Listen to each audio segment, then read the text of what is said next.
Sveiki, gyvi, taip tai mane pakvietė šiandien į šitą laidą, kadangi ieškau merginos, kuri iš tikrųjų būtų dar tokia tyra, nekalta.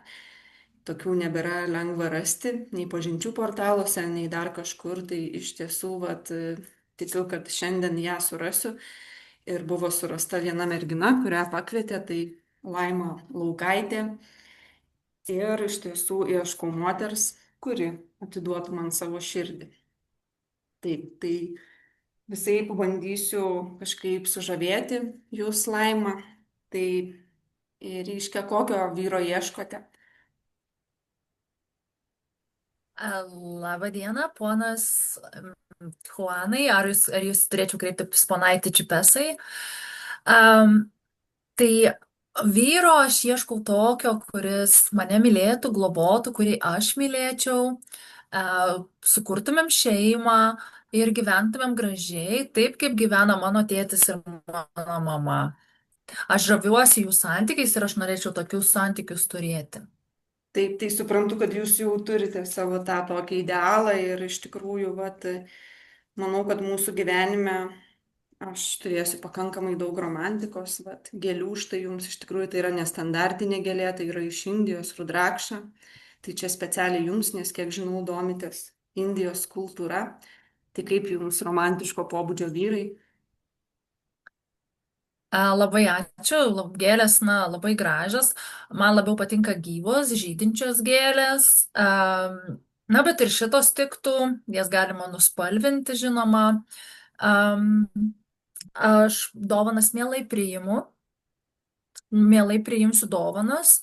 A, Bet man kyla klausimas, ko jūs norėtumėt mainais už tas dovanas. Aš įtariu, kad jūs turite kažkokių, na, tikslų ar ketinimų ar kažkokių Taip, šiandien galbūt atsinešiau neišsakytų norų. Taip, šiandien atsinešiau ir kitokių gėlių, štai ne tik tokios, bet dar kitokios nestandartinės, kurios taip greit nenuvysta ir yra amžinesnis. Ir su šituo inicialu iš tikrųjų noriu pasakyti, kad jeigu aš ieškau moters, kurią aš vis tik imu iš žmonos, tai reiškia, kad aš noriu, kad tu man atiduotum savo kūną, savo širdį, savo visus organus, būtum mano iki mirtis mus išskirs. Ir to pasakoj, iš tiesų, kadangi lankiau mokymus bažnyčioje, tai buvo pasakyta, kad aš turėsiu tavim rūpintis ir globoti, ir kad jokie kiti vyrai prie tavęs nelystų, ir kad būtum mano, ir už tai aš tau siūlau visapusišką apsaugą, tu būsi saugi ir tavim bus pasirūpinta. Gerai, panaiti Čiupesai, aš norėčiau tada jūsų paklausti, a, kokie jūsų santykiai su jūsų mama? Taip, mano mama iš tikrųjų, jinai visą gyvenimą gyveno su mano tėvu. Kiek žinau, tai yra jos pirmas vyras. Ir jie šiai dienai gyvena drauge, taip, aha, bet aš dabar nukreipiau temą, tiesa, kad mama gyveno, o kaip aš pats sutariu su mama, tai, kadangi gyvenu užsienyje, tai kartą per pusmetį aplankau mamą, susiskambinam retai, nes aš nemėgstu kalbėti telefonu. Tai tokie, daugiau geriau sutariu su tėvu, iš tikrųjų, jis man buvo toks vyriškumo pavyzdys. O jūsų santykiai, tėtis, kaip jūsų gyvenime tėtis, kiek jis jums reikšmingas, nes aš kaip suprantu, aš jūs perimsiu iš tėvo. Tėvas turės jūs man atiduoti. Mano tėtis nuspręs pats, ar jis turės ar neturės. Aš esu jo vienintelė dukrelė, kurią jis labai myli ir globoja. Ir jis neleis man gyvenime kentėti, vargti, nei emociškai, nei finansiškai, nei visom prasmėm. Ir jau jis man tikrai parinks tinkamą vyrą. Tai einant link to klausimo apie atidavimą, aš norėčiau jūsų paklausti, panaiti Čiupesai, jeigu nutiktų taip, kad būtų daugiau negu vienas kandidatas, ar jūs sutiktumėte su tuo kitu kandidatu arba net kitais kandidatais kovoti garbingai, ar geriau atsitrauktumėte? Jo, žinokit, Laima, aš nebijau iššūkių gyvenime, aš tiek visko esu matęs, manęs apskritai nebaugina. Jokie vyrai, jokie iššūkiai aš galiu kautis tiek mentaliai, tiek fizinė prasme. Aišku, šiandien nesimato, truputį pradėjau plikti, nes mano tas laikas jau ribotas, man jau 34, bet aš vis dar nevedęs ir jau iš tiesų atėjo tas laikas. Bet matau, kad pati esat, nu, tikrai protinga moteris. Tai, nu, ne tik graži, ne tik tai va ta, kurios iš tikrųjų norėčiau, bet aš irgi galiu parodyti, jeigu nesimato, mano kakta yra aukšta, nes aš žinau, kad vyriškio kakta turi būti aukštesnė, kad jisai atlaikytų jūsų vat, šitos tokius logiškus pamastymus. Ir iš tikrųjų, vat, norėčiau pakviesti pasimatymą, kuriame būtų ir jūsų tėtis. Tikrai aš jūsų tėtį gerbiu ir jo nuomonę gerbiu, tai jisai vat, duos galutinį atsakymą, tai kur ir kada mes galėtumėm susitikti su jumis ir jūsų tėčiu. Tai mano tėtis pats nuspręs ir su jumis susisieks.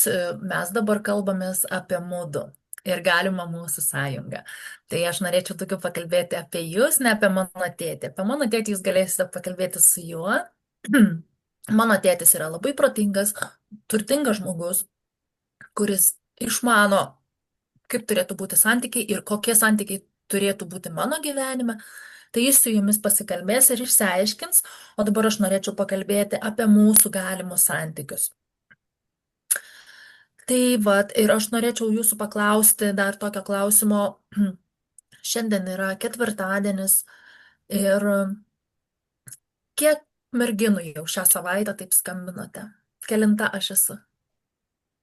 Jo, žinokit, visiškai nebeskambino anksčiau, tai jo dar būdavo daugiau tokių pasimatymų. Dabar aš noriu pasiekti tą brandą, nes žinau, kad susilaikydamas ir nebendraudamas atrasiu tą tikrąją. Ir iš tiesų pastebėjau, kad tas prisitraukimo dėsnis veikia, nes aš kurį laiką tai nebendravau ir šiandien vien jūs, kad pasakėt žodį mudu, tai man iš tiesų taip kaip elektra nutrenkė per kūną vien tas žodis mudu. Ir iš tiesų, kadangi nebūtų viskas taip tik tai dvasinga ir gražu, vat, tai aš manau, kad aš jumis ir finansiškai galiu gerai pasirūpinti, nes vis tiek kaip moteris turit norų, nes ir puoštis, ir namus gražius turėti, tai mano finansinis potencialas yra neribotas, bet kiek skaičių, oi, pora nukrito, bet nieko tokio.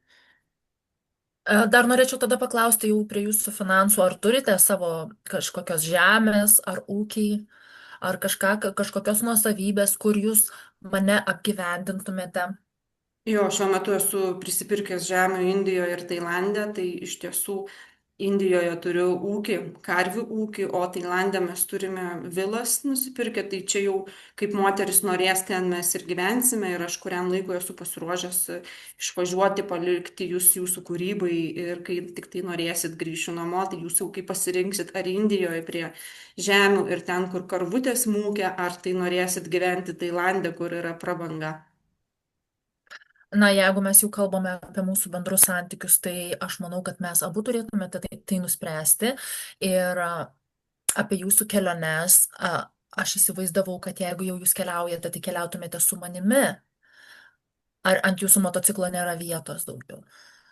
Jeigu taip kažkur keliautumėmės, ta prasme, jeigu klausėt apie moteris, tai žinoma tik su jumis, bet jūs žinot, aš turiu važiuoti į pasaulį, užkariauti, pirkti.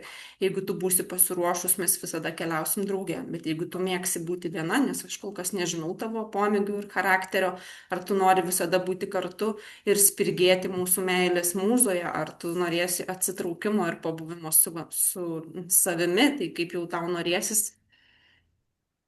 Supratau. Na, matote, ponas Čiupesai, aš esu girdėjusi, kad jūs mėgstate keliauti ne tiek verslo reikalais, kiek nuo vieno kaimo prie kito pas mergaitės.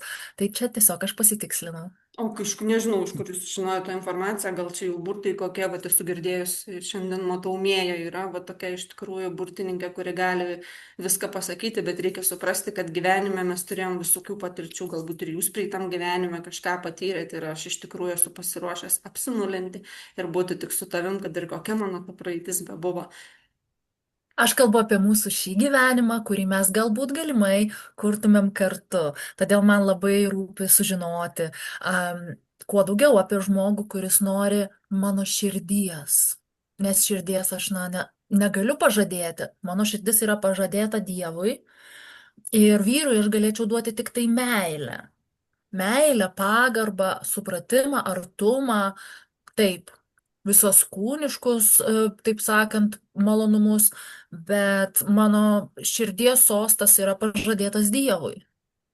Tai vat aš todėl ir noriu sužinoti, nes jeigu jūs važinėsite per kitas mergaitės, jeigu jūs keliausite daug, paliksite mane vieną, kažkur Tailande, kažkur Indijoje, aš nežinau, ar jūs jausitės pats saugus žinodamas, kad mane palikote kažkam, nes tėtis manęs vienos nepalieka. Taip, tai aš dabar, kaip supratau, vat jau tavo charakterį ir būdą, kad tu nenori būti, nu, palikta, tai reiškia viskas, kaip ir sakiau, bus pagal tavo norus. Tai tiek, jeigu tau visada norisi vyro šalia, tai aš prisiderinsiu, nes man tikrai nieko nėra svarbiau negu turėti tavo širdį ir ranką. Tai iš tiesų aš kaip vyras esu suinteresuotas visa tavimi ir sieksiu tavęs visos. Jeigu tu pradžioje atiduosi man savo ranką, savo kūną, tai galiausiai aš vis tiek turėsiu dar vieną tikslą pasiekti tavo širdį. Tai Aš dar norėčiau tavęs paklausti vieno klausimo. Jeigu tu manęs negalėtum turėti, jeigu mano tėtis pasakytų ne, ar vis tiek mane gerbtum? taip, žinoma, su visais tavo pasirinkimais. Gal galime, Ačiū. jo, ačiū labai, aš labai paskui susisieksime, norėsiu vat, su jumis pakalbėti asmeniškai ir su jūsų tėčiu, žinoma, tik su jūsų tėčiu kartu. Pirmajam kartui ir šiandien, kaip sakė, vat, pakviesta yra Mėja Sakura, tai jinai yra santykių ekspertas ir Mėja, gal galėtumėt pasidalinti išvalgom, kaip mes tinkam vienas kitam, nes mums kol kas yra galbūt sunku suprasti, nes Laima kol kas nežino, kur ji merkia rankas, o aš esu labai suinteresuotas Laimo, man jinai tiesiog, man spurda ir širdis ir viskas, kas be gali spurda manį, ją pamačius, tai kaip jūs Mėja galėtumėt mūsų suderinamumą įvertinti, gal reikia astrologinių duomenų ar kažko papildo? Kol kas, laba diena, kol kas galėčiau ir be astrologinių duomenų. Pasiklausysiu su pokalbio, jūs esat viena iš nedaugelio porų, gal būsimų, gal esamų, kurie taip aptaria reikalus, lyg tai būtų tai verslo sandoris. Ta prasme, šiais laikais žmonės labiau linkę, ta prasme, poros į kūniškumą iš karto, į emocijas, tiesiog kažką paveikti, padaryti, paskui galvoti, o kas iš to gaunasi arba kas iš to gausis. Jūsgi čia sėdėdami, gal skirtingose netgi šalyse, ten kalbėdamiesi vat, per kažkokį tai eterį, jūs tarėtės, ką tu gali man duoti, o ką tu gali man duoti, kaip tu tai padarysi, o kaip tu tai padarysi.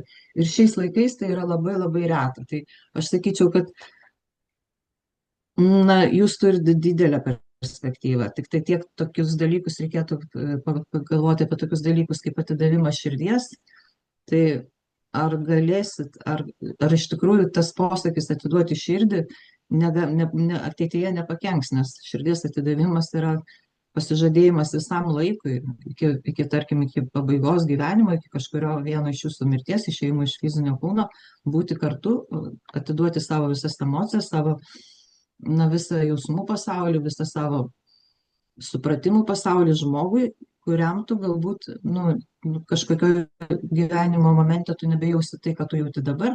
Ar tai nėra rizikinga jūsų atveju, tarkim, ar kaip jūs tai vertinat patys, man atrodo. Man būtų įdomu paklausti. Jo, Ar galit pasižadėti tokiam ilgam laikui?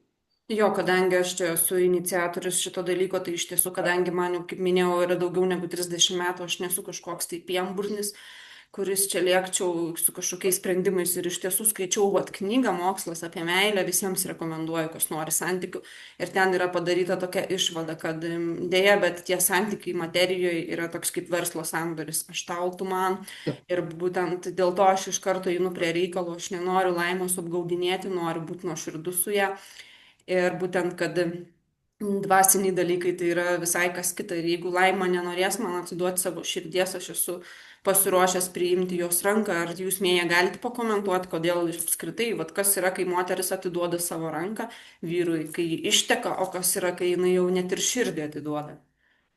Na, rankos atidavimas tai yra daugiau tokia socialinė sutartis, kai reiškia, tu atiduodi galbūt, įeini į vyro giminę, atiduodi savo, pasiėmus moteris iš savo giminės tam tikrus dalykus, kaip ir kraitį, dar kažką, tai galbūt savo gerą vardą, savo pasogą, taip vadinamą, įeina į vyro giminę ir atiduoda ranką, tai reiškia atiduoda savo garbę į jo rankas, savo statusą, priima vyro statusą, vyro giminę ir tai vat, reiškia rankos atidavimas tai. O širdis tai jau yra jausmai, tai yra visa tai, kas moters viduj. Širdis, meilė, užuojauta, rūpinimasis vyru. Ir va šitą vat atidavimą širdies, tai aišku, vestuvių, sutuoktuvių metu yra labai svarbus dalykas ir gyvenime, bet yra klausimas, kiek ta širdis, jinai ne visada paklūsta. Tarkim, ranka galbūt galima padaryti sutartį iki gyvenimo galo. Ta prasme, su ranka tu atiduodi, pasirašai sutartį, kur yra tavo žemės, kur mano, kur tavo pavardė, kur tavo giminė, bet širdis jinai yra Dievo, jinai gali po kažkiek laiko, tarkim, moteris gali norėti, jinai ir šiaip yra Dievo, kaip ir kiekviena būtybė yra Dievo. Dievo vaikas. Jis nebūtinai turi vyrui visą save atiduoti. Ir čia gali iškilti klausimas, kol moteris yra labai paklusni, bet visai nemastant, jinai gali tokia ir likti, bet kita vertus vyras gali apgauti, gali pats nueiti kažkur kitur. Ir ta širdis, kur jinai tada bus pakabinta, bus kažkur sudžiovinta, moters, jinai liks be širdies. Jo, reiškia, vis tiek, ne moteris nori saugumo, nes aš kaip vat irgi klausiau vienos paskaitos, tai ten buvo pasakyta, reiškia, kad moteris yra globojama, Dievo apsaugoja, Dievas kaip tėvas, Dievas kaip apskritai tokia būtis saugoja kiekvieną moterį, kaip ir vaikus, reiškia, jeigu moteris yra toj savo rolėje ir jinai jaučiasi moterim, Dievas ją saugo visom prasmėm. Tai gali būti, kad, tarkim, jeigu aš pasimsiu Laimą globoti, bet jinai nesijaus su manim laiminga, Dievas mane patrauks nuo jo. Aišku, aš tikrai negaliu sakyti, kas yra Dievas, aš tik šiek tiek dar skaitau, bet aš kaip suprantu, jeigu mes su Laima susijungsime kontaktų ryšių, tai aš turėsiu eiti dvasiniu keliu, nes jeigu jinai savo širdį paskyrus Dievui ir aš neįsiu dvasiniu keliu, greičiausiai laikui bėgant mes su Laima negalėsim būti kartu, taip? Taip, sutuoktiniai partneriai jie visą laiką turi būti vienodo kelio, eiti vienodu keliu, eiti ten, kur abu eina ne skirtingas pusės, turi turėti vienus tikslus, vieną supratimą apie viską ir tada tik jie gali būti laimingi. Ir jeigu jų keliai pradeda skirtis, vienas eina link Dievo, kitas ne, tai ir širdis neaišku, kur pas ką su kuo lieka. Tai reikia tiesiog iš tikrųjų pajausti, ar suderinamumas jau yra iš karto, ar tai galima kažkaip tai koreguoti, ir ar to reikia, jeigu, tarkim, žmogus yra ne tavo. Nuo pat pradžių galima tai jausti. Ir vien rankos neužtenka, iš tikrųjų to širdies reikia, bet visą laiką reikia žinot, kad kiekvienoj santuokai trečias yra visą laiką šalia Dievas. Ne visą laiką gali visą save atiduoti vyrui, ne visą laiką žmonai, bet tu gali dalį atiduoti. Yra trečioji, kaip dalis visą laiką yra šalia, tai yra Dievas. Pilnai tu negali niekam priklausyti, žmogui kitam, nes vis tiek siela yra jau kam jinai yra paskirta. O tai galima būtų Aš dar sakyti, norėčiau ponaičiui Čiupesui pasakyti vieną dalyką. Mane tėtis pavadino Laima. Tai yra likimo deivės vardu. Ir jis man yra pasakęs, brangi mergaitė, net jeigu aš tau išrinksiu vyrą, patį geriausią, vis tiek tu nuspręsi, kuo būti tam vyrui. Ar jo mūza, ar išbandymu, ar prakeiksmu. Tu nulemsi to vyro likimą. Tu jį pakreipsi. Arba pakylėsi, arba patikrinsi charakterį, arba prakeiksi jį, jeigu jis tave apgaus. Tai aš labai norėčiau, kad tu, ponaiti Čiupesai, apsvarstytum gerai ir nuspręstum, ar tu tikrai nori toliau eiti su mumis ir kalbėtis, ar gal pasiieškoti kokio lengvesnio varianto. taip, tai aš jau kaip ir minėjau, iš tiesų aš nemetu kelio dėl tą kelio ir siekiu savo tikslo beatodairiškai, kaip suprantu, Laima turi tokį galbūt baimę, kad ją apgausiu, galbūt tai iš mano veidų bruožų labai, kurie dabar labai labai puikiai matosi, galima, aišku, tą matyti, yra visokių teorijų, bet aš lygiai taip pat žinau teoriją, kad moteris labai keičia vyrą savo tikėjimu, savo pasitikėjimu, o jūs, Laima, tą turite, tai aš atsiduodu, kaip sakant, Dievo valiai. Ir būtent kai Mėja kalbėjo, tai vad sako, Dievas jūs sujungia, Dievas tegu jūs ir išskiria. Tai labai tokia graži metafora. Aišku, aš su Dievu nesu labai pažįstamas, kaip jau minėjau, bet būtent, kad visą laiką šalia mūsų bus Dievas. Tai ta širdis ir taip, kaip pasakys, ir dabar vat, Laima, kadangi sakau, nenoriu tavęs apgaudinėti, ar tu gali va dabar tiesiog taip pajausti, bet man nesakyti, ką tu pajausi ir ar tu sutikė antram pasimatymui, kur jau būsime aš ir tu ir tėtis. Ir kaip sako, per pirmą pasimatymą, per pirmą jau tą susitikimą moteris jaučia, ar tai jos ar ne. Aš aišku, tavęs tikrai neklausiu, bet labai noriu pakviesti dar kartą susitikti ir jeigu tu sutiksi, tai aš dabar Labai tau neprašau duoti širdies, tik prašau tiesiog susitikimo. Labai tau dėkoju, panaiti Čiupesai. Mano tėtis tau paskambins ir susitars dėl susitikimo. Aš šito dalyko nesprendžiu pati. Manęs tėvai vienos tikrai niekur neišleis kol kas. Mane tėvai tik perdos tau į rankas tuoktuvių dieną. Taip kad aš pati negaliu to nuspręsti, mano tėtis su tavim susisieks. Ir O aš labai dar gerai. norėčiau jūsų paklausti kiekvieno atskirai, o koks tikslas yra jūsų santuokos? Dėl ko tau reikalinga santuoka ir dėl ko tau reikalinga santuoka? Koks tikslas? Vis tiek tikslas juk yra kažkoks tam. Kaip jūs, Taip, čia ne šiaip manęs, sau, bet taip. manęs klausėte. Taip, jo, abiejų, tai kurį pirmą atsakys, kuris pirmas tas ir tegu atsako, o paskui kitas. Gal moteriai pirmenybė Laimai. Laimutė, kam tau reikalinga santuoka? Koks tikslas? Ačiū, aš kaip ir minėjau skambučio pradžioje, kad aš norėčiau sukurti tokius santykius, kokius turi mano tėvai. Man tai yra labai gražu ir aš norėčiau taip pat turėti šalia vyrą, kurti su jo šeimą, kurti su juo gražų gyvenimą, gražų gerbuvį. Ir aš manau, kad kai ateina tam tikras laikas gyvenime, jau man reikia susikrauti savo daiktus ir palikti tėvų namus. Ne dėl to, kad aš jų nemyliu, bet dėl to, kad jau yra laikas, kai paukščiai išskrenda iš savo lizdelių. Taip ir žmonės užaugę turėtų palikti tėvų namus. Ir aš manau, kad aš turėčiau tai daryti su vyriškiu, kuris mane globotų ir mylėtų, o aš jam suteikčiau laimę ir jį pakilėčiau siekti savo aukštesnių vyriškų tikslų gyvenime. Ačiū. Ar tai gerai supratau, kad vis tiek reikia kažkam priklausyti? Arba tėvam, arba išėjus iš tėvų, tada vyrui priklausyti. Tai moters kaip ir toks gyvenimo stilius, būdas ir tikslas yra, priklausyti kažkam. Tai. Na, aš nesu prekė, kad mane ponas Čiupesas galėtų nusipirkti. Ne. Nesu kažkokia skalbimo mašina, taip sakant. Nesu nuosavybė. Tai aš daryčiau laisvą valią. Mhm. Priklausau aš tik Dievui. O mano pasirinkimas būtų su juo gyventi arba negyventi ir kurti santykius. Taip, labai gražu. Taip, Labai daug vilčių. Taip, aš išklausiau Laimą ir iš tikrųjų, kadangi girdžiu, ką jinai kalba, tai norėčiau suplėšyti šitus dalykus. Jinai nėra prekė, tai reiškia, jokiais pinigais jos nenupirksi. Taip, o mano iš tikrųjų, aš atsakysiu taip, kaip aš jaučiu, nors gal vyrams nėra būdinga jausti, bet mano akis, kaip matot, didelės, tai aš esu jaučiantis žmogus. Ir iš tiesų mano pagrindinis noras, kodėl noriu moters, yra tai, kad aš galėčiau ją globoti ir ją rūpintis. Ir jeigu tik jinai sutiks, tai tebūnie tai iki gyvenimo galo. Ir būtent ir esu pasiruošęs ieškoti šito, kaip jinai sakė, Dievas, tai vat, pasiruošęs susipažinti su juo, kas jis yra. Jūs turit labai daug perspektyvos ir labai daug vilčių tikrai sukurti gražią, darnią šeimą. Ir turėti palikuonis, kurie taip pat tęs jūsų kelią, jūsų požiūrį, jūsų šeimos modelį. Labai gražu. O, ačiū Jums, Mėja. Tai dabar aš jau truputį paliksiu eterį, nes aš reiškia turiu truputį čia reikalų, manęs laukia dar 3 knygos Šrimad Bhagavatam, kaip tik skaitau Šrimad Bhagavatam, tai turiu perskaityti, esu savo pasižadėjęs, o vyras ką pasižada, tą padaro, tai lauksim su Laimute, aš paskambinsiu jos tėčiui ir susitarsim. Ačiū Jums, merginos. Ačiū Jums.